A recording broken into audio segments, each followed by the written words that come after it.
جو ہے اپنی زندگی کے اندر روزانہ کی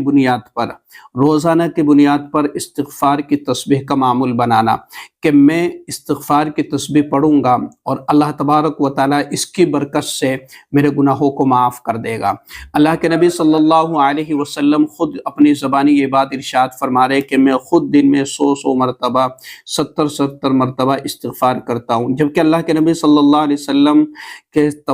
تمام گناہ اگلے پچھلے سب معاف کر دیے گئے، لیکن تب بھی اللہ کے نبی صلی اللہ علیہ وسلم استغفار کیا کرتے تھے۔ تو ہم سے تو قدم قدم پہ، لمحہ لمحہ، ہر گھڑی گناہ سرزد ہوتے ہیں، اللہ کی نافرمانیاں ہوتی ہے۔ تو ایسے موقع پر ہمیں کتنا استغفار کرنا چاہیے اور اللہ کی طرف کتنا متوجہ ہونا چاہیے۔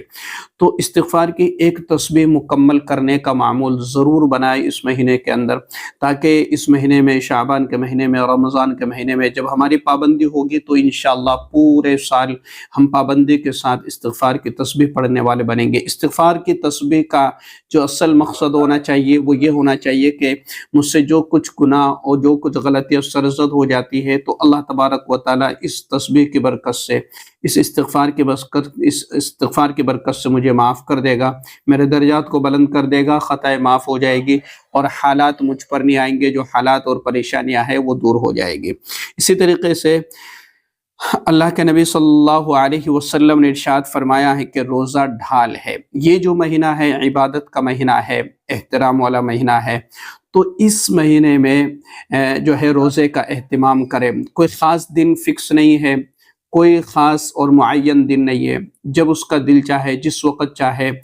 تو وہ روزہ رکھ لیا کرے۔ ابھی تو سردیوں کے دن ہے تو بڑے چھوٹے دن ہے، روزہ رکھنا بالکل آسان ہے، کوئی مشکل چیز نہیں ہے، تو روزے رکھنے کا اہتمام کرے، لیکن اس کو ضروری بھی نہ سمجھے کہ رجب کے مہینے میں روزے رکھنا ضروری ہے، یہ ہے وہ ہے، یہ سب فالتو کی باتیں ہیں۔ بس اتنا خیال رکھے کہ اللہ کے نبی صلی اللہ علیہ وسلم نے رجب کے تعلق سے یہ بات ارشاد فرمائی ہے کہ رجب حرمت والا مہینہ ہے اور اس میں اللہ تبارک و تعالیٰ نیکیوں کا اضافہ کر دیتا ہے، نیکیوں میں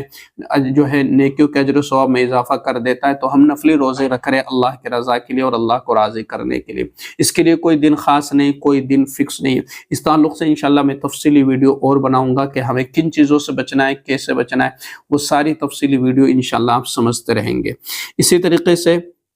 اپنے آپ کو جو ہے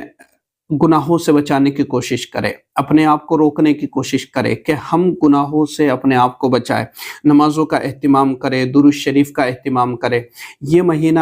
درود شریف کے لیے کہ ہم جتنا درود شریف پڑھیں گے اللہ کے نبی صلی اللہ علیہ وسلم پر اور جتنی کثرت سے درود شریف کا اہتمام ہوگا تو ہماری نیکیوں میں اضافہ ہوتا چلا جائے گا۔ اللہ کے نبی صلی اللہ علیہ وسلم نے فرمایا کہ جو مجھ پر ایک درود بھیجتا ہے اللہ تبارک و تعالیٰ اس پر 10 رحمتیں نازل فرماتا ہے۔ درود شریف کے برکت سے پریشانیاں ٹل جاتی ہے، حالات ٹل جاتے ہیں، اللہ تبارک و تعالیٰ درود شریف کی برکت سے مشکلات کو آسان کر دیتا ہے، دعائیں قبول فرماتا ہے۔ تو دعاؤں کے قبول ہونے کا بہت بڑا راز ہے درود شریف کا۔ جو دعا درود شریف سے شروع کی جاتی ہے، اللہ کے حمد و ثنا سے شروع کی جاتی ہے، جس دعا میں درود شریف شامل ہو جاتا ہے تو وہ دعا کبھی رد نہیں ہوتی، اللہ تبارک و تعالیٰ اسے ضرور قبول فرماتا ہے۔ اسی طریقے سے قرآن کریم سے محبت، یعنی اللہ تبارک و تعالیٰ کے لیے روزانہ کی بنیاد پر ابھی سے ہی قرآن کریم کی تلاوت کرنا شروع کر دے۔ اس میں ذائقہ بھی ہے، میٹھاس بھی ہے، لذت بھی ہے، احساس بھی ہے، زندگی گزارنے کا طریقہ بھی ہے، اور دلوں کی جو کمزوریاں ہے اس کو دور ہونے کا اور شفا بھی ہے۔ تو اللہ تبارک و تعالیٰ نے قرآن کریم کی تلاوت میں بے شمار فوائد رکھے ہیں،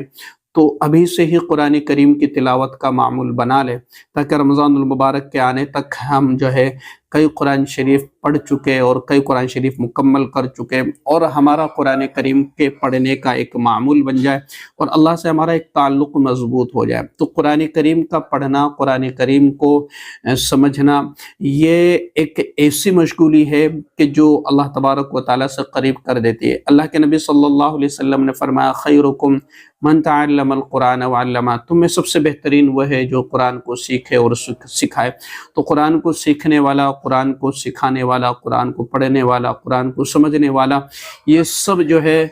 سب سے بہترین انسان ہے۔ اللہ تبارک و تعالیٰ نے تمام میں سے چھانٹ کر کے سب سے بہترین اس کو کہا ہے کہ جو قرآن کریم کو سیکھتا ہے اور سکھاتا ہے۔ تو یہ چیزیں میں نے آپ کے سامنے کچھ رکھی ہے جو ہمارے لیے بہت اہم ہے، اور اس مہینے میں ہمیں خاص طور سے ان چیزوں پر عمل کرنے کی ضرورت ہے۔ باقی لوگ جو ادھر ادھر کی چیزوں میں لگ جاتے ہیں کہ ہمیں یہ کرنا چاہیے، وہ وظیفہ کھینچنا ہے، یہ وظیفہ کھینچنا ہے، ان ساری چیزوں سے ایک طرف ہو جائے۔ جو چیزیں ہمیں سمجھائی گئی، جو چیزیں ہمیں بتائی گئی، جو ہمیں قرآن سے ملتا ہے، جو ہمیں حدیث سے ملتا ہے، جو چیزیں ہمیں صحیح کتابوں سے جو چیزیں ہمیں صحیح طریقے سے، ہمیں صحیح بات، صحیح دین ہم تک جو پہنچتا ہے نا، اس کو فالو کرنے کی کوشش کرے۔ جو فالتو کی چیزیں کہ یہ وظیفہ اس طرح سے کرنا ہے، تو ان سے اپنے آپ کو بچائے۔ تو اس ویڈیو کو لازمی طور پہ شیئر کیجیے گا، اور بہت سی ویڈیوز انشاءاللہ آپ کے سامنے آتی رہے گی کہ ہمیں کیا کرنا ہے، کس طریقے سے کرنا ہے، عبادتیں کیسے کرنا ہے، کون سا طریقہ کس طریقے سے کیا ہے کیا نہیں، یہ ساری چیزیں دین کے تعلق سے آپ کے سامنے آتی رہے گی۔ السلام علیکم ورحمۃ اللہ وبرکاتہ۔